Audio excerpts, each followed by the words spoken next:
Mereka terperangkap dalam zona nyaman, mereka tidak mau beranjak kan dari pemikiran-pemikiran seperti itu. Nah, ternyata masuklah COVID-19. Orang dipaksa untuk digitalisasi kan? Dipaksa, iya, orang bekerja di rumah sekarang. Dipaksa untuk bekerja di rumah kan? Dulu baru gagasan saja. Wabarakatuh. Waalaikumsalam warahmatullahi. Jumpa di sore hari ini kita bincang-bincang seputar hal-hal apa saja yang bisa kita diskusikan terkait topik-topik yang sedang hangat di masyarakat, dan kita menghadirkan tokoh-tokoh di Riau untuk menjadi sebagai narasumber. Alhamdulillah hari ini kita menghadirkan tokoh senior di bidang politik, sosial, budaya, Ketua DPRD periode 2009 2008,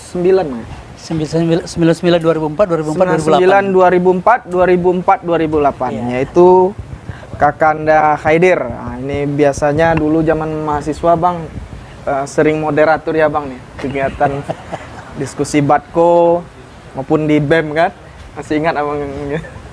Nah, alhamdulillah kesempatan hari ini sekaligus silaturahim lah. Saya Ari Nugraha sebagai host ya. Jadi topik kita kali ini berbicara berbagai tentang pro dan kontra mengiringi proses pilkada yang tetap diselenggarakan, yang insya Allah serentak 9 Desember mendatang, di mana diselenggarakan di tengah-tengah kondisi pandemi COVID-19. Sebagian pihak menilai pilkada serentak ini membuka potensi terjadinya penularan virus corona yang lebih masif di tengah masyarakat. Karena itu perlu ditunda hingga kondisi pandemi mereda dan memungkinkan dilakukan pilkada serentak. Nah, namun di sisi lain pilkada harus dilaksanakan demi mendapatkan pemimpin-pemimpin di daerah yang bisa menangani pandemi dengan maksimal. Kita lihat di nasional banyak berbagai tokoh, misalkan tokoh NU ya. Hal ini Kiai Haji Said Akil juga pernah meminta untuk agar pilkada ini bisa ditunda gitu. Dan termasuk juga Yusuf Kala kalau nggak salah itu juga menyampaikan pandangannya tentang proses pilkada di pandemi ini. Nah, tak terkecuali di Riau, karena kita adalah bagian dari Indonesia, tentu berdampak dari kebijakan pusat ini yang dimana proses pilkada ini tetap berlangsung.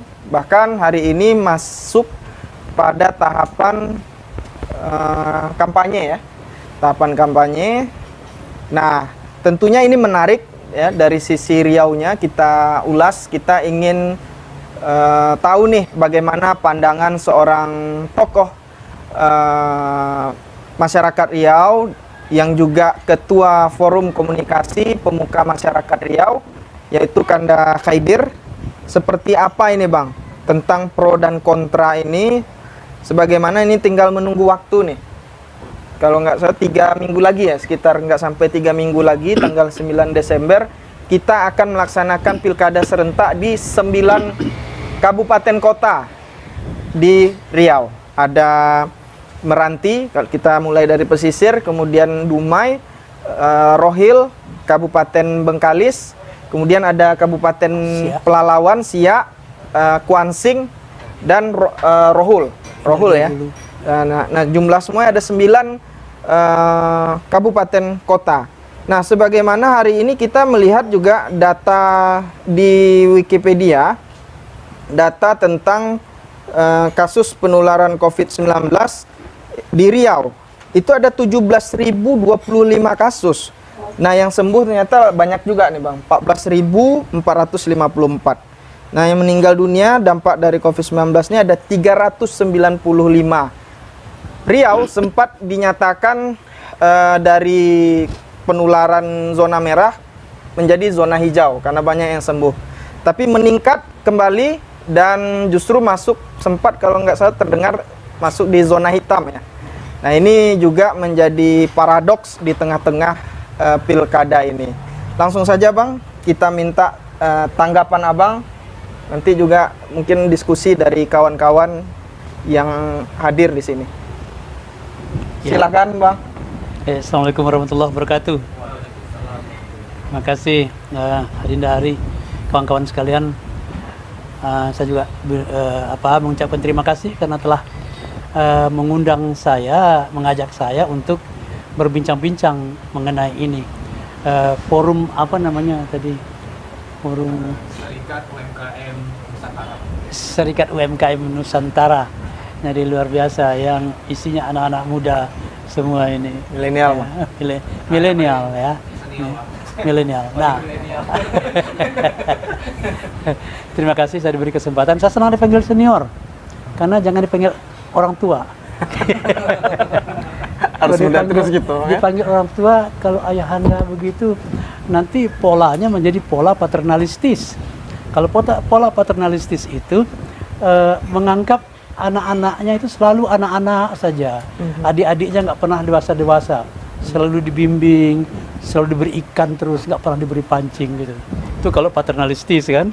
Jadi nggak percaya dia sama adik-adiknya. Nah, tapi kalau senior kan beda. Gitu pula. Kalau senior beda. Senior itu hanya ada 2 pasal ketentuan yang berlaku. Pasal pertama, senior nggak pernah salah. Pasal kedua, kalau senior salah, kembali ke pasal 1. Siap.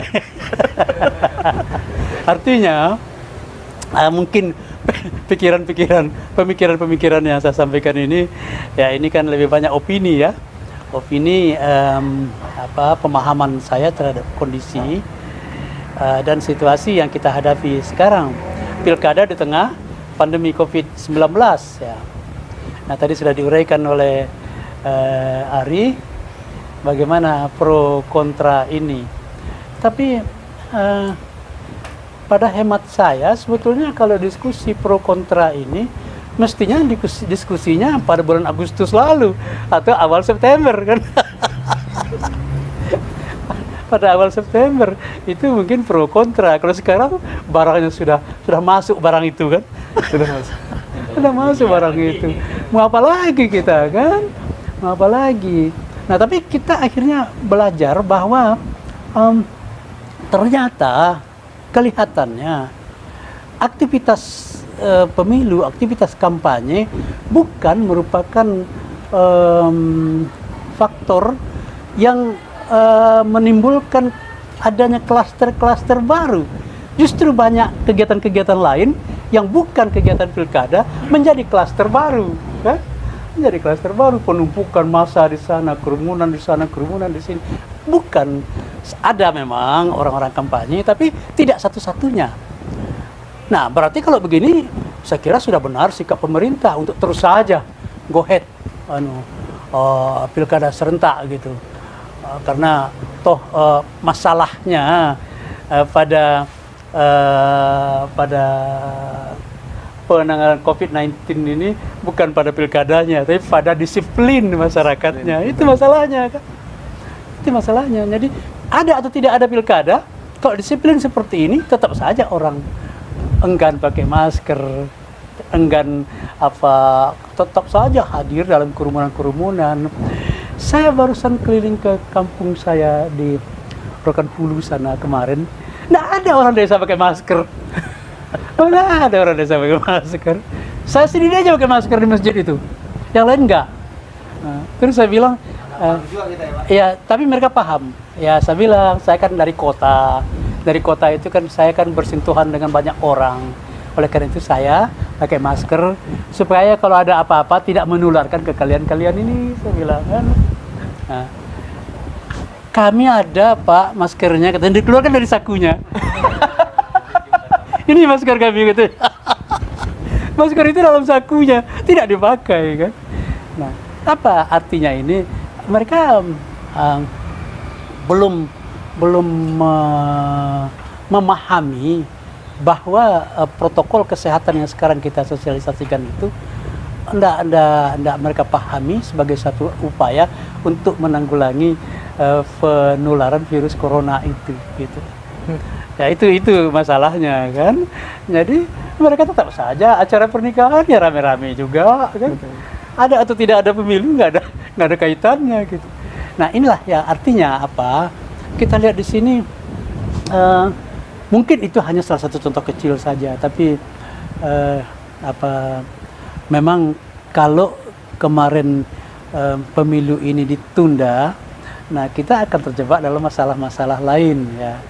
Karena banyak juga orang yang sudah mempersiapkan diri, berapa 224 kabupaten kan? Terus ada 37 kota, terus tambah lagi berapa provinsi yang melakukan pilkada serentak, dan mereka itu sudah mempersiapkan diri. Sudah mempersiapkan diri dalam arti sudah mengerahkan segala sumber daya yang ada ya kan?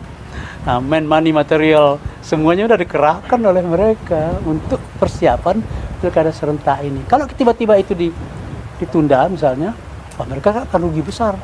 Maka mereka kelompok-kelompok ini, jadi kita tidak bisa menyalahkan pemerintah saja ya. Kelompok-kelompok ini mereka ngotot mendukung supaya ini jangan di stop. Lanjut saja pilkada ini gitu. Jadi ya pemerintah kelihatannya melihat ini dari berbagai sisi gitu. Jadi oleh karena itu diputuskan jalan terus. Ya mudah-mudahan saja nanti dengan ketentuan yang ketat dari KPU, tidak boleh pengerahan massa, tidak boleh ada pertunjukan artis seperti dulu misalnya, nggak boleh, kampanye dialogis pun dibatasi. Nah kita harapkan dengan begini, ya yang melanggar ya ditindak saja, kenakan sanksi, ketentuan sesuai ketentuan hukum yang berlaku. Gitu. Nah, tinggal penegakan hukumnya saja. Gitu. Jadi saya memandangnya begitu. Nah oleh karena itu pro kontra ini ya sudahlah, ini sudah jalan.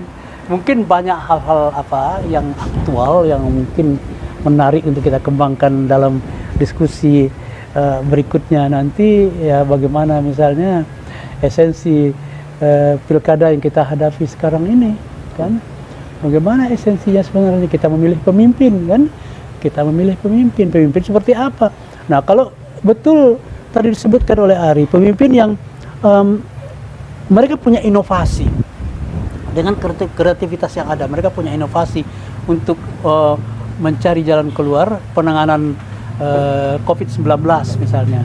Nah sekarang ada nggak itu dalam program-program strategis mereka? Sepertinya kok tidak ada ya dalam program strategis para calon-calon ini untuk khusus menangani COVID-19. Karena pertimbangannya ini kan situasional, ya, situasional. Sedangkan pembangunan 5 tahun ke depan, program itu yang mereka pikirkan. Bagaimana pembangunan ekonomi kerakyatan, pembangunan infrastruktur, itu kan program-program yang harus ada dalam program pendidikan, kan. Jadi tidak secara khusus menyebut ada upaya-upaya penanggulangan COVID-19, ya. Menarik Bang, jadi kalau kita berkaca dengan misalkan katakan pemilihan umum di Amerika Serikat gitu kan, katakan antara Donald Trump dengan Joe Biden gitu, kita lihat bahwa pertarungan mereka ini salah satu poin pentingnya itu adalah persoalan kesehatan, pengentasan COVID. Betul kata Abang tadi, di pilkada khususnya di Riau lah, 9 kabupaten kota ini, bagaimana visi misi dari calon-calon tadi untuk pengentasan COVID-19 kayaknya memang nggak terlihat nih Bang. Iya. Kayaknya kandidat-kandidat ini lebih suasananya kayak seperti pilkada di era normal gitu. Program-programnya yang ditawarkan. Padahal kita berada di era normal baru nih. Itu deh. Kira-kira nanti di proses legitimasi bagaimana Bang melihatnya di 9 Desember, mengingat juga kan ada ketentuan mekanisme protokol kesehatan yang tentu tidak bisa masa berkerumun nih Bang, dengan tentu mengurangi waktu dan segala macam yang tetap kayaknya tetap Bang ya, sampai jam 12 ya. 12 siang atau jam 1 ya. Nah, itu kira-kira dari segi legitimasi, kira-kira ada potensi untuk ini nggak Bang, gesekan tentang kepentingan kandidat lah untuk mengerahkan pemilih-pemilihnya? Saya kira mobilisasi pemilih itu tidak terhindarkan, ya, tidak terhindarkan.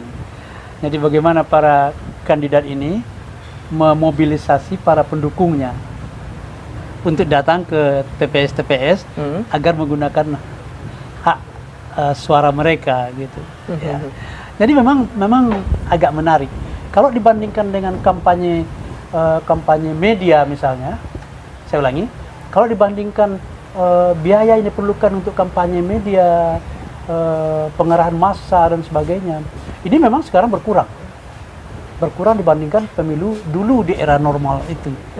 Berkurang. Sekarang kan enggak ada pengerahan massa. Yeah.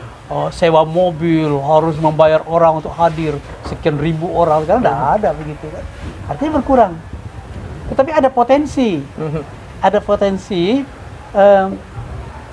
money politik itu sekarang justru semakin besar terhadap para pemilih itu sendiri. Kenapa demikian? Karena secara sosial ekonomi masyarakat kita kan sedang sulit sekarang. Ya, pendapatan berkurang, penghasilan berkurang, kan tidak seperti dulu. Ya kan banyak usaha-usaha yang terpaksa tutup, kedai-kedai yang terpaksa tutup, tidak seperti dulu kan. Artinya memang kita kan dalam masa resesi ya, jadi pertumbuhan ekonomi itu minus. Artinya apa? Jadi lapangan pekerjaan berkurang, banyak PHK. Kalaupun ada yang bekerja, gajinya berkurang, tidak seperti dulu ya. Dengan demikian maka tingkat daya beli masyarakat berkurang. Daya beli masyarakat berkurang. Nah apa yang mereka harapkan di situ? Dalam kondisi normal saja, itu demokrasi kita disebut kurang berhasil karena apa? Karena faktor money politik. Karena orang ekonominya sulit, maka tidak segan-segan menjual vote buying istilahnya, vote buying. Jadi menjual suaranya gitu. Apalagi sekarang di tengah kondisi yang sulit ini, ya kan? Tengah kondisi yang sulit, jadi di desa-desa kan agak berat mereka. Ya.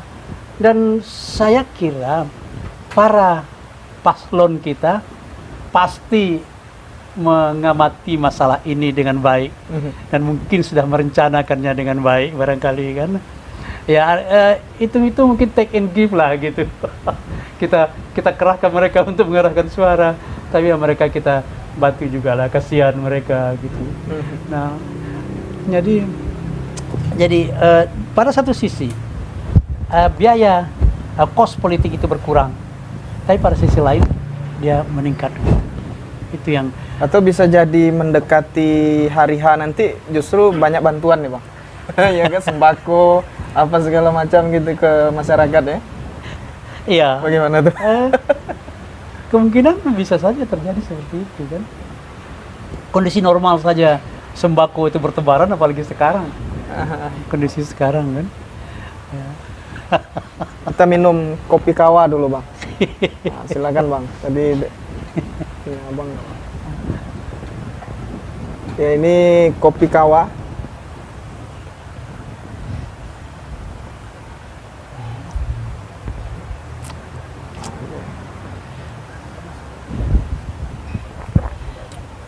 Ini pengacaunya kulit kayu manis nih. Kulit kayu manis ini Bang.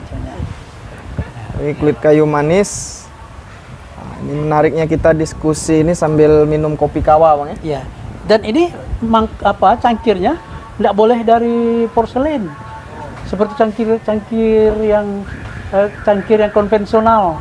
Seperti yang umum kita temuin itu. Cangkirnya harus tempurung ini. Ini kan tempurung kelapa nih. Nah, tapi diserut rapi, halus gitu. Diserut rapi. Kalau di tempat lain, ininya tidak dibuat seperti ini, lebih sederhana.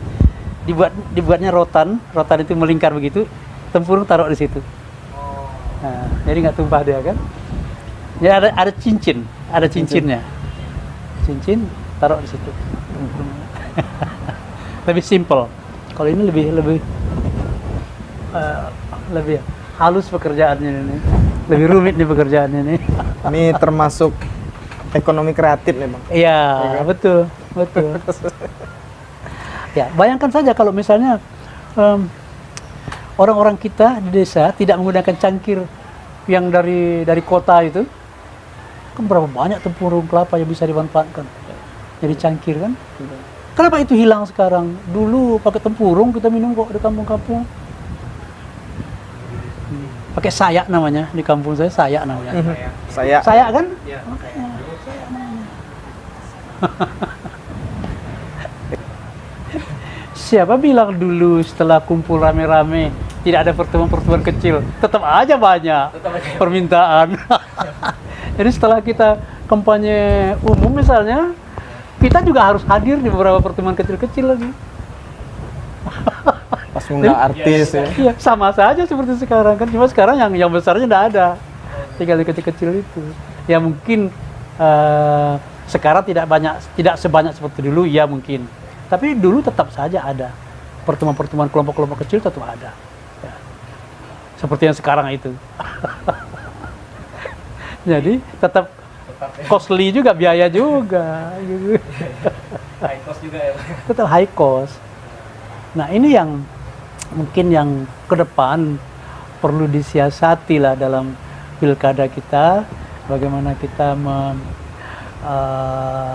mencari inovasi agar sistem pemilihan kita tetap demokratis tapi mengurangi biaya-biaya politik itu gitu. Nah bagaimana caranya, ya kan? Jadi tetap demokratis tapi metodenya mungkin diperbaiki gitu. Harus dicarikan ini. Kalau tidak nanti ya sampai kapan kita?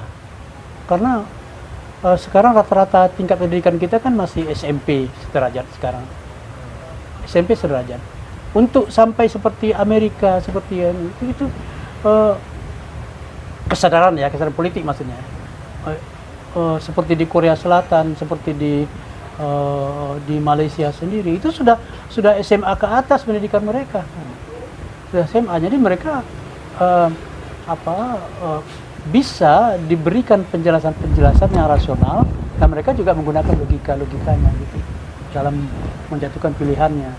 Jadi tidak semata-mata dimobilisasi oleh para calonnya gitu. Saya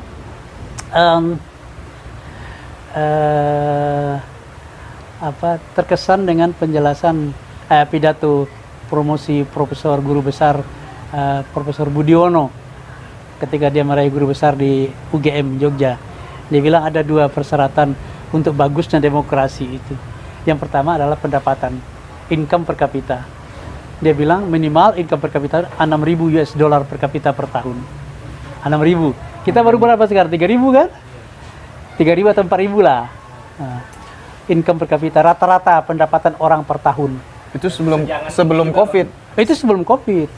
Ya tentu sebelum Covid. Nah, mungkin sekarang turun lagi kan? Turun lagi. Nah, itu kalau dirupiahkan kira-kira ke 100 juta kan? 100 juta per kapita per tahun rata-rata.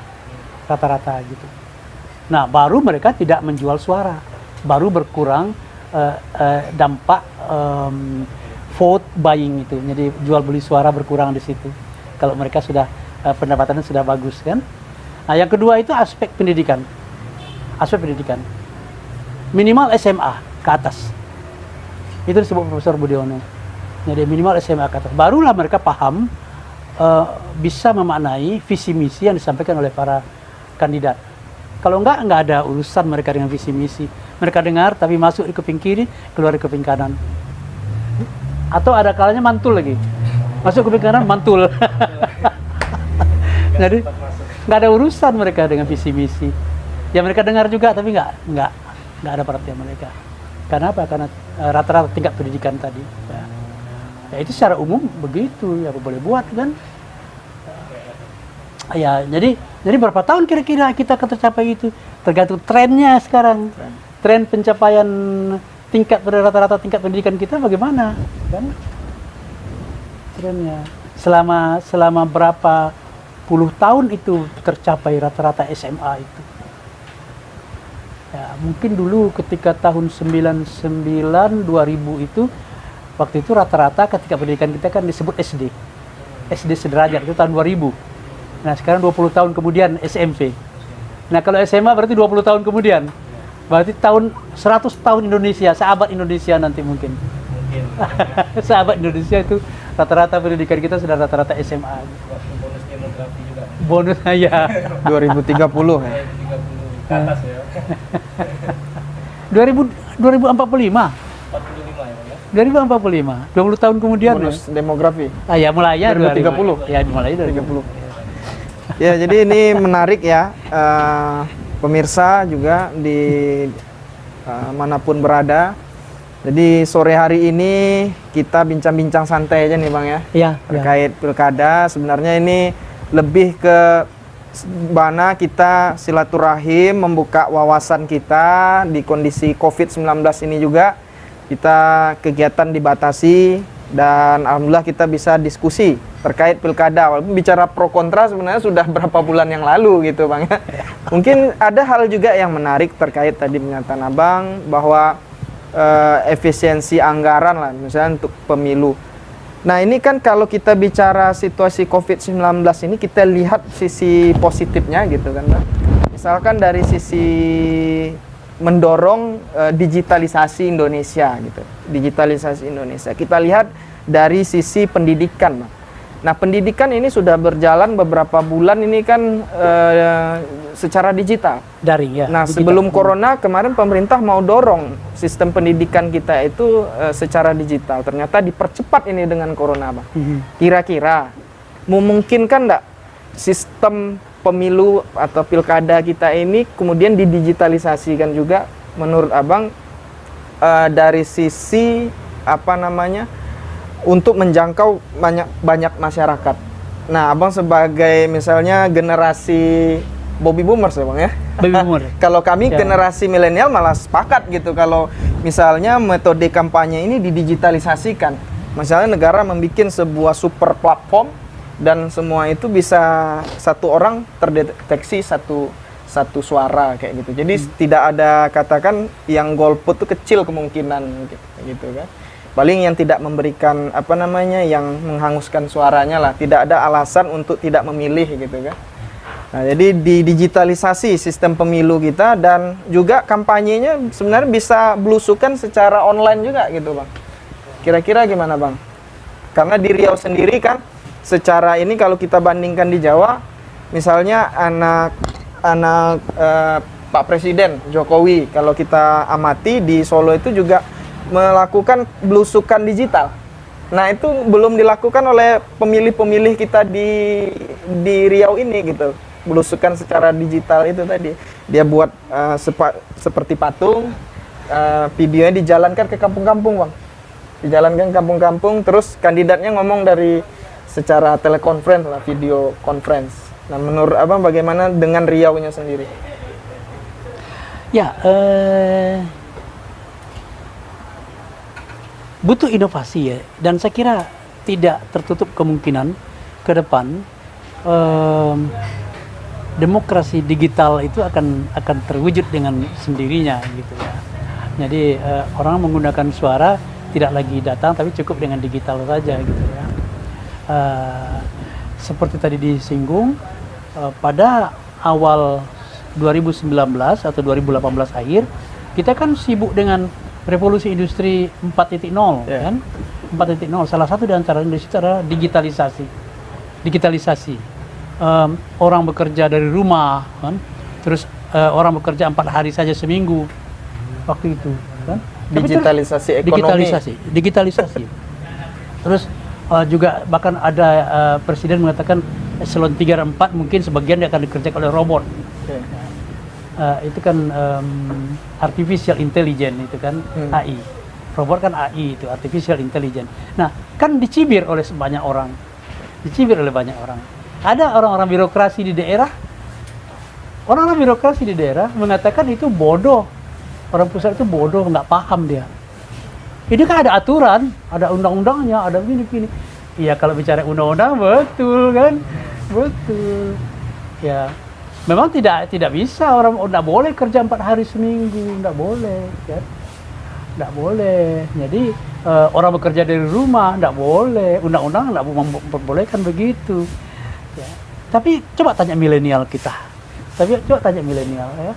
Milenial bilang kenapa tidak? Ya. Kenapa tidak?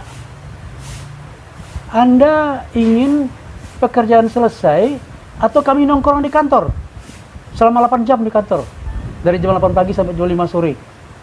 Pilih mana? Kami bisa bekerja 2 jam selesai pekerjaan kami. Terus setelah itu kami nongkrong saja di kantor, dan dapat makan, dapat minuman. Nah, milenial pasti bilang kalau bisa bekerja 2 jam saja, kenapa mesti 8 jam di kantor? Ya kan? Istilahnya remote working. Remote working. Jadi, tapi itu kan dicibir oleh birokrasi kita yang tidak move on, yang mereka terperangkap dalam zona nyaman, mereka tidak mau beranjak, kan, dari pemikiran-pemikiran seperti itu. Nah, ternyata masuklah COVID-19, orang dipaksa untuk digitalisasi, kan? Dipaksa, iya, orang bekerja di rumah sekarang. Dipaksa untuk bekerja di rumah, kan? Dulu baru gagasan saja, sekarang kebutuhan. Tidak perlu, anak nggak perlu kantor, di rumah saja kerja. Gantian kalau ke kantor itu gitu. Nah, artinya apa? Bukan tidak mungkin nanti suatu saat pemilu kita, pilkada kita itu akan digitalisasi semuanya, akan digitalisasi. Ya, jadi dan itu tentu akan lebih terukur, kan? Akan lebih terukur nanti. Kalau apa namanya, tentu nanti bakalan ada namanya pro dan kontra, Bang. Pasti. Tentu kalau kita lihat ini sirkulasi elitnya, ya, kalau lihat pemikiran abang nih kan umur aja nih yang senior istilahnya kan. Kalau pemikiran pasti lebih ke anak muda nih. Setuju aja dengan digitalisasi demokrasi kan, Bang. Nah, bagaimana dengan elit-elit kita yang lain gitu ya kan, yang masih pemahamannya konvensional gitu, Bang.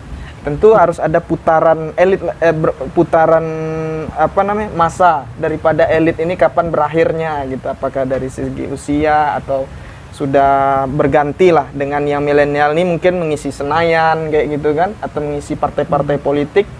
Nah, ini tentu butuh 20-30 tahun lagi kan. Ternyata corona ini mempercepat gitu. Iya. Nah, kalau abang lihat sendiri memungkinkan lebih didorong nggak? Karena kita kan nggak tahu nih, Bang, corona nih kapan sih berakhirnya gitu.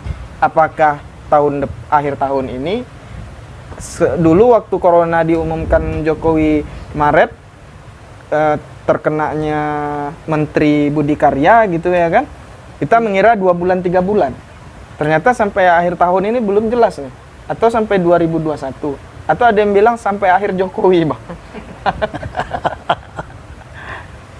Kira-kira bagaimana agenda-agenda perubahan yang bisa kami misalnya kaum muda yang dorong karena kami sendiri sangat setuju bahwa digitalisasi Indonesia ini untuk efisiensi Indonesia yang menuju kesejahteraan gitu.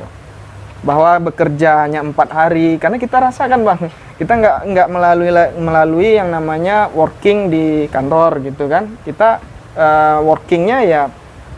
workingnya di handphone dan tetap bisa, istilahnya kita tidak lagi berorientasi ngejar penghasilannya gitu. Jadi kita bisa berkarya banyak hal gitu kan. Karena rezekinya secara online, misalnya kalau kita bisnisnya online, kemudian transaksinya secara online gitu. Nah, ini sementara politik sendiri masih konvensional nih gitu kan. Nah, kira-kira bagaimana nih kalau kita misalnya punya agenda ingin mendorong digitalisasi demokrasi ini? Pada masanya politisi-politisi yang tidak move on, yang mereka tidak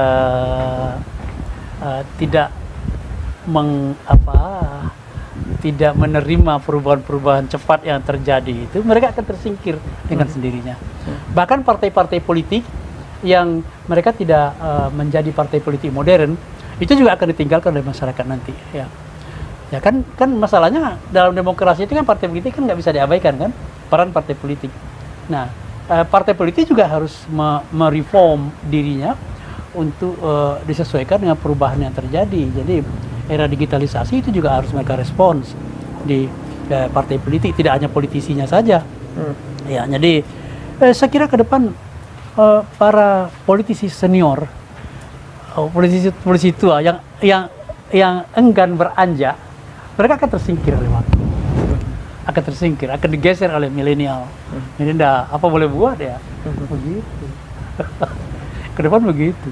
Ya. Ya, menarik pemirsa. Ini kita meminta tanggapan dari audien. Ada Bang Subur? Silakan. Bang Tatang, Bang Suroyo dari oke, silakan Bang. Waalaikumsalam. Jadi ini makin bergeser, makin lebih menarik lagi nih pro kontranya bagaimana istilahnya ada apa? Digitalisasinya ya. Nah, ini tanggapan Abang, Bang? Silakan, Bang. Ya, mengenai lembaga politik tadi ya. Sekarang kan ada tren di Amerika. Di Amerika itu saya baca dalam buku Yuswo Hadi yang judulnya itu Millennial Kill Everything. Millennial itu membunuh semuanya gitu. Artinya dia mematikan hal-hal lama itu mati dengan preferensi milenial, dengan pilihan milenial itu gitu. Salah satu contoh di Amerika itu adalah masalah penasihat hukum. Penasihat hukum. Mereka lebih pilih ada satu aplikasi di Google. Kalau mereka ada masalah hukum, mereka tanya saja ke situ, ke Google. Nanti Google akan memberikan solusi. Muncul solusinya. Ada akun ini. Mereka tidak harus bayar mahal. Di Amerika kan yang paling mahal kan bayar lawyer. Sekarang sudah terancam sekarang lawyer di sana. Kenapa? Karena kalau masyarakat itu ada masalah hukum, mereka tanya dulu ke Google apa solusinya, gitu. Nah, bukan tidak mungkin kalau seperti ini, siap-siap sajalah anggota dewan kalau mereka tidak mau move on, kalau mereka juga masih kunjungan studi banding, nah itu kuno deh ya, kuno. Tadi sudah disebutkan tadi, kan bahan-bahan studi banding itu bisa kita dapatkan melalui digital. Nggak usah ke Sulawesi Tenggara, kita bisa dapatkan bahan dari sana. Dengan hanya menyentuh layar laptop saja di sini, dapat kita bahan di sana. Semua sudah ada di big data itu. Kan tak perlu ke sana kita. Maka kalau begitu sebetulnya ke depan ini terancam di lembaga-lembaga politik. Terancam. Nggak perlu lagi para politisi kan. Aspirasi cukup digital saja. Masyarakat minta ini, sampaikan ke para pengambil keputusan. Nggak perlu lagi ada lembaga-lembaga perwakilan kalau begini kan. Ekstrimnya begitu. Kenapa? Karena semua kan aspirasi kan. Apa fungsi dari lembaga suprastruktur politik itu dan partai politik dan DPR atau DPRD? Mereka kan mengagregasi dan mengartikulasikan aspirasi. Kan itu fungsinya yang pertama. Mengkolek aspirasi, kemudian mengartikulasikannya, menyuarakannya, memperjuangkannya, kan? Nah, kalau ke depan itu bisa disampaikan langsung melalui digital, lebih jelas sampai ke sana, lebih jelas lagi kan? Nah, memang jadi tantangan tersendiri bagi kita. Ya, oleh karena itu maka gagasan dulu Presiden mengatakan eselon 3, eselon 4 ada yang akan diganti dengan robot itu bukan tidak mungkin ya. Ternyata sekarang kantor-kantor jalan dengan PNS di rumah kan, kerja dari rumah jalan kantor, fungsi-fungsi jalan kan. Nah, ini menjadi bagi kita, catatan bagi kita. Nah, itu lembaga politik. Kalau mengenai betul saya sependapat, tidak semua hal selesai dengan digitalisasi. Seperti masalah pendidikan. Nah, ini memang perlu dicari solusinya. So, pendidikan kan tidak hanya mengajar orang pintar berhitung, Ya kan pintar menghafal, tidak itu. Tapi yang penting di situ juga membangun karakter. Kan karakter. Itu salah satu fungsi dunia pendidikan kan. Jadi guru itu kenapa disebut pahlawan tanpa tanda jasa itu karena dia membangun karakter di sekolah itu. Dia didik anak sekolah itu supaya punya perilaku begini, menghormati orang tua, menghormati guru, harus begini bersikap. Itu karakter. Dan pembangunan karakter itu rasanya mustahil hanya dengan belajar melalui digitalisasi. Nah, bagaimana caranya kita belum mungkin perlu ditemukan ada inovasi baru di bidang pendidikan ini sehingga kedua sisi otak anak-anak didik kita tuh otak kiri otak kanannya itu berkembang dengan baik gitu ya. Jadi mereka tidak hanya diajari untuk belajar pintar matematika, tapi mereka juga punya pembangunan karakternya tidak tertinggal gitu. Saya sependapat itu ya, saya sependapat. Ini perlu kita pikirkan bersama. Masih mau jadi politisi juga sih? Kata Ustadz, politisi itu nanti masuk surganya terakhir. Jadi yang pertama Jadi siapa, Bang? ketika di Yaumil Mahsyar itu, ketika dihisap, ada apa? Anggota DPRD? Oh, belakang, tunggu. Jemur dulu sana. Berjemur dulu. Yang dihitung pertama itu yang depan lah, yang orang-orang masyarakat biasa, ya, guru-guru, ya, rakyat ini. Itu duluan dihitung. Nah, kamu masuk. Yang politisi tunggu dulu. Dijemur dulu sana. Dihisapnya terakhir. Itu pun kalau masuk surga. Kalau enggak langsung disepak, masuk neraka aja. Karena Anda seorang politisi tidak amanah sebagai politisi gitu. Oleh karena itulah di Amerika itu politisi itu sekarang rankingnya itu paling bawah dari pilihan anak-anak sekolah. Enggak menarik menjadi politisi. Enggak menarik. Kita rebutan menjadi politisi sekarang kan, ada apa kan? Ada apa? Untung Bang Haidir sudah gak di politisi lagi kan. Jadi pengamat aja deh. Sambil minum kopi kawah.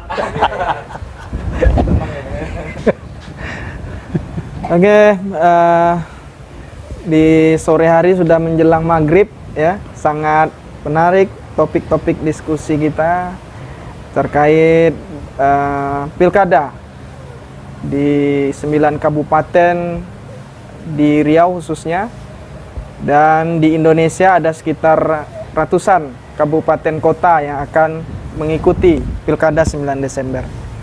Terlepas dengan pro kontra dan segala macamnya, barangkali ini dapat kami simpulkan ya. Ini sebelumnya terima kasih Bang atas kesediaan waktu Abang untuk bercengkrama sambil ngopi kawa. Barangkali lain ke depan waktu ke depan kita bisa bikin nih Bang lebih menarik lagi, sambil membantu UMKM kita memperkenalkan kuliner lokal Bang. Atau mungkin sambil makan lope bugi mungkin kan? Iya. Kita berbicara banyak hal tentang Riau.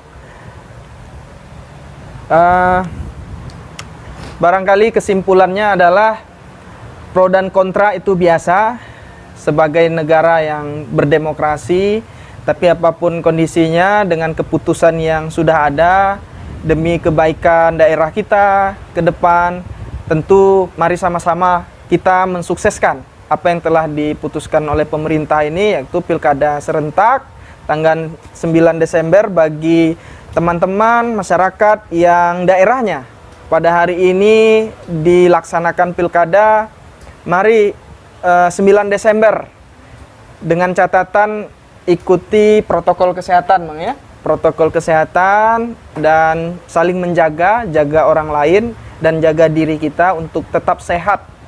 Dan jangan lupa konsumsi makanan-makanan yang sehat ya, kuliner-kuliner lokal kita, sehingga imun kita terus naik gitu. Closing statement. Saya terakhir minta closing statement Bang, motivasi buat milenial barangkali Bang. Oke. Milenial, saya minta untuk memotivasi para pemilih kita Yang kita pilih sekarang pemimpin di daerah. Pilkada itu memilih pemimpin. Pemimpin yang mana? Pemimpin yang berpotensi untuk mengurus daerahnya dengan baik. Karena kalau pemimpin yang kita pilih dia tidak bisa mengurus daerah, nanti daerahnya salah urus. Daerah salah urus akan tertinggal. Maka pilihlah pemimpin yang punya potensi mampu mengurus masyarakat di daerahnya dengan baik. Gitu. Luar biasa, alhamdulillah. Semoga kita sehat selalu dan dijaga oleh Allah, dimudahkan urusannya. Saya Ari Nugraha, jumpa lagi di bincang-bincang sore berikutnya. Terima kasih. Salam.